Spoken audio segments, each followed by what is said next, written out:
Oke, kita lanjut ke pembahasan yang selanjutnya tentang jaringan saraf.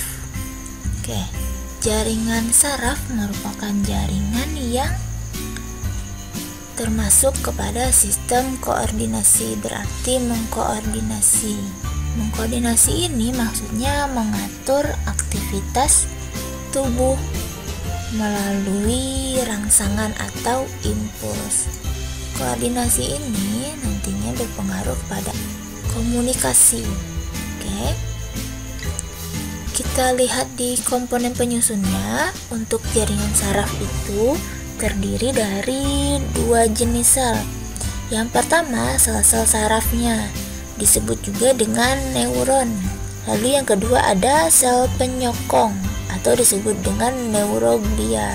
Neuron dan neuroglia ini salah satu pembedanya yaitu bagaimana cara mereka mempertahankan dirinya. Kalau neuroglia seperti sel pada umumnya, dia melakukan perbanyakan sel atau proliferasi. Dia melakukan perbanyakan. Sedangkan neuron jumlahnya itu cenderung tetap karena dia tidak melakukan perbanyakan. Tapi salah satu kelebihannya dia memiliki daya pemulihan yang cepat, sehingga apabila cedera, neuron ini tidak cepat mengalami kerusakan karena dia bisa melakukan pemulihan. Untuk sel utama penyusun jaringan saraf pastinya sel-sel saraf atau neuron. Oke, kita lihat di struktur sel saraf atau neuron. Ini satu sel saraf. Ini bentuk gambar ilustrasinya yang menjelaskan seperti ini bentuk sel saraf di dalam tubuh Ananda, Oke. Kita lihat di bagian pertama ada yang seperti akar ini. Kita lihat ini merupakan dendrit. Namanya dendrit. Dendrit ini berfungsi untuk menerima rangsangan, baik rangsangan dari neuron lain maupun dari sinapsis. Lalu rangsangan itu setelah masuk atau diterima dari dendrit, dia akan tiba ke badan sel. Ini badan sel. Pasti ada komponen biasa ya. Ada nukleus, ada mitokondria, ada retikulum. Itu seperti biasa, fungsinya sama. Lalu kita lihat arah pergerakan si impuls atau rangsangan itu ke bagian sini. Bagian yang panjang ini disebut dengan akson. Akson itu merupakan penjuluran dari salah satu dendrit. Jadi dendrit yang memanjang.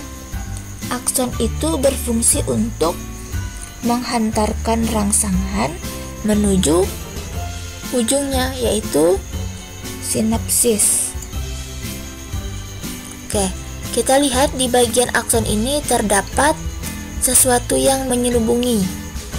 Ini disebut dengan sel swan. Sel swan ini akan menghasilkan selubung mielin.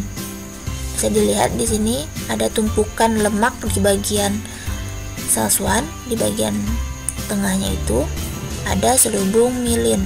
Selubung mielin ini berfungsi selain untuk memberikan nutrisi, dia juga berfungsi untuk kelancaran penyaluran rangsangan. Dia itu mencegah terjadinya hubungan pendek antara neuron, seperti itu. Lalu selanjutnya ada namanya nodus Renvier. Nih, node of Renvier. Nodus Renvier ini merupakan celah di antara sel swan di sini. Jadi ini merupakan celah, disebut nodus Renvier. Itu berfungsi untuk mempercepat penghantaran rangsangan. Jadi nanti rangsangan itu tidak selalu melewati sel swan, selubung mielin, tapi dia bisa meloncat seperti ini. Jadi pergerakannya menjadi lebih cepat. Oke, selanjutnya di bagian terakhir yaitu sinapsis. itu berfungsi untuk meneruskan rangsangan ke sel saraf selanjutnya. Jadi nanti di sini ada sel saraf lagi, sel saraf lagi. Jadi nanti dia akan melanjutkan ke bagian sel sarafnya. Berarti balik lagi ke bagian yang dendrit seperti itu. Oke, kita lanjut ke ragam jenis dari jaringan saraf. Kita next. Oke, jadi berdasarkan fungsinya itu, saraf itu dibedakan menjadi 3.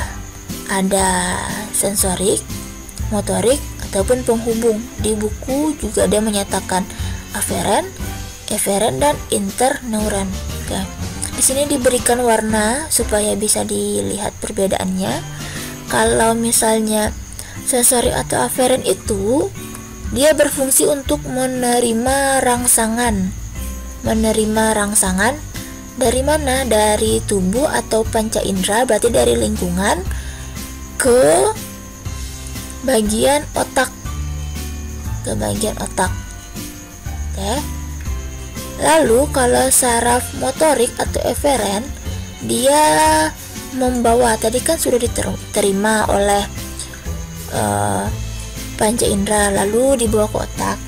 Jadi eferen ini berfungsi untuk membawa impuls saraf tadi yang udah dari otak ataupun dari sumsum belakang, dibawanya menuju otot. Sedangkan sel saraf penghubung atau interneuron, dia sebagai penghubung.